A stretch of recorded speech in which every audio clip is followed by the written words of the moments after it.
Isang barangay kapitan ang suspect sa pamamaril sa bayan ng Mlang, Cotabato Province kung saan isang nasawi at 4 ang sugatan kabilang na ang 2 sundalo. Idetalye mo, Naphtali Bendon. Sinabi ni Police Lieutenant James Kaang, ang hepe ng Mlang PNP, na isang barangay kapitan ang suspect sa pamamaril noong gabi ng Linggo, October 20, sa palengke ng barangay Bagong Tapay.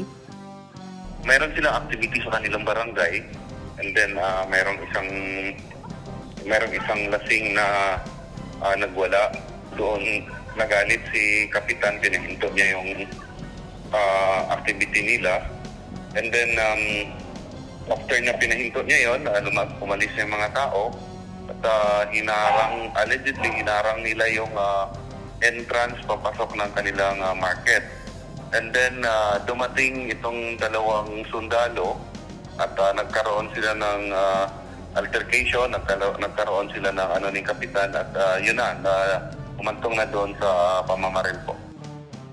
Nasawi sa insidente ang barbecue vendor na si Romnick Villarom, 28 anyos, Jomer Nietes, 35 anyos, at Rosalinda Makailing, 35 anyos.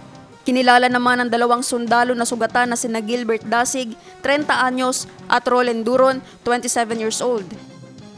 Sa ngayon po, nagpapagaling po sa ospital yung isang victim. Yung 2 victim, isa po dito sa 5 victim, isa namatay po.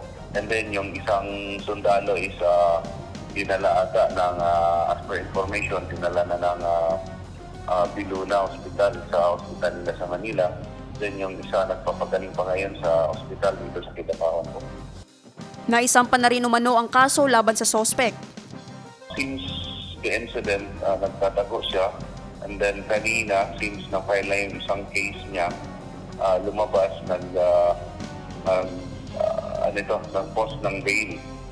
Kasi yung may na-file na frustrated murder, kasi yung isang kasama niya na nasa ospital, na-identify ng sundalo, at yun, na-file ng kaso through inquest proceedings at nasama doon ang pangalan ni Kapitan.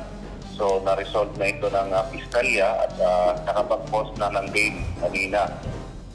So, inaantay na lang yung other cases na ipafile po dito sa grupo ni Kapitan through regular filing po.